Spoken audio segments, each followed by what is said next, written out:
Dave McLean, Wait Loss. Wait Loss, Dave McLean.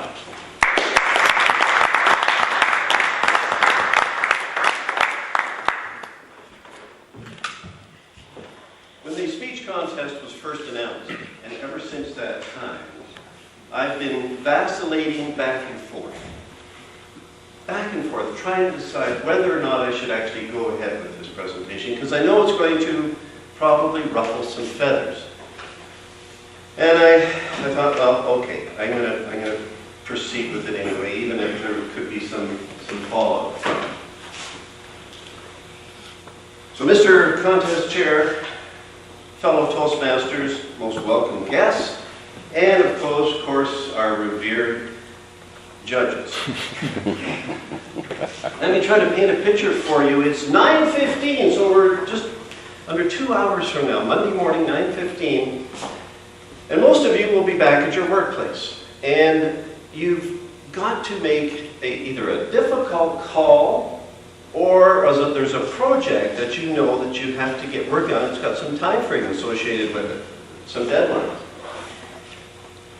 Just as a matter of interest, how many of you, within 5-10 minutes of getting to your workplace, would pick up that phone or start banging away on that project? How many of you would be in that situation? How many would you do? Oh, hey, that's great. A number of you are very tenacious in that regard. How many of you would get to the office or your workplace and you would check your email and then maybe grab a coffee and then see what the weather's like in Sao Paulo, Brazil, and come back and check the sports and then get another coffee? And how many of you would fit into that category?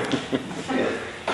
I noticed there was a number of you that actually didn't indicate one way or the other on those first two options. So maybe if you want to think about it some more, and then you can get back to me after the presentation, that would be fine as well. Of course, what I'm talking about is procrastination.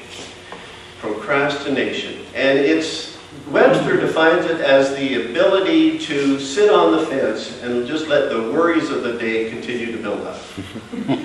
It's the art of just letting yesterday come alive. It's yesterday's worries. And folks, I have a degree in procrastination. I've shared this with some of you before, but probably the classic example for me was in December of 1967 when I went to Toastmasters, my first Toastmasters meeting. And after the meeting, they said to me, "Dave, would you be interested in joining?" And I said, "Well, I wanted to think about it." And it was July of 2005. So, I didn't want to make any rash decisions at all. It's an important aspect of life, is procrastination. And I guess the other example that comes to mind is when 7 years ago, I actually joined a procrastinators club here in South Surrey, and we're hoping to have our first meeting in August, weather permitting. There's been some research done just very recently at Carleton University, and there was some groundbreaking results that came out of it. And this is what I want to share with you because, as I say, it might make some of you a little bit uncomfortable. The research revealed that procrastinators use the excuse that they work better under pressure. They work better under pressure because it brings out the best in them.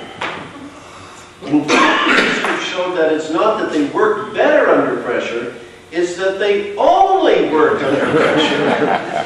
The researchers determined that people cling to the idea of working better under pressure in an attempt to reduce the dissonance or the gap of what they're doing, which is nothing, and what they should be doing, which is working.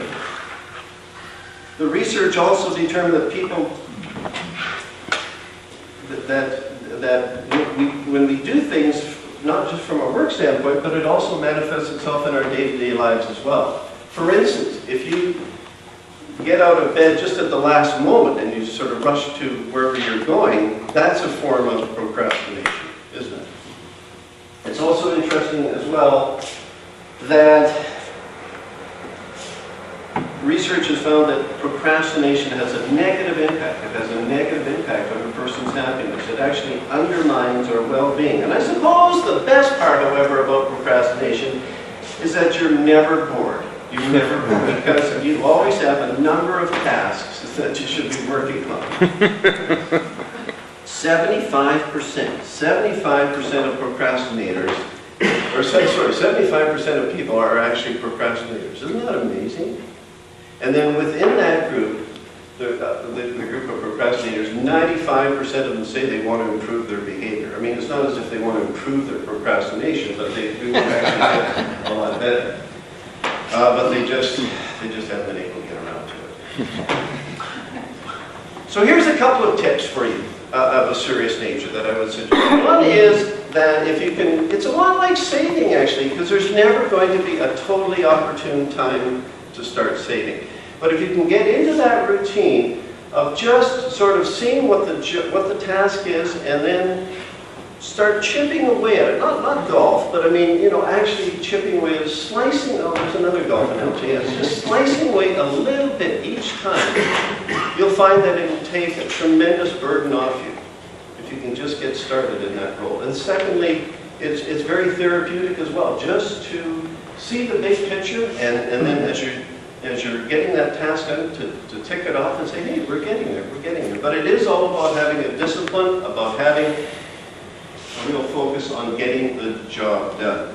And so fellow Toastmasters and guests, and again, our esteemed and revered judges, let's stop deluding ourselves. Come on, let's get control. And I want you to repeat after me now.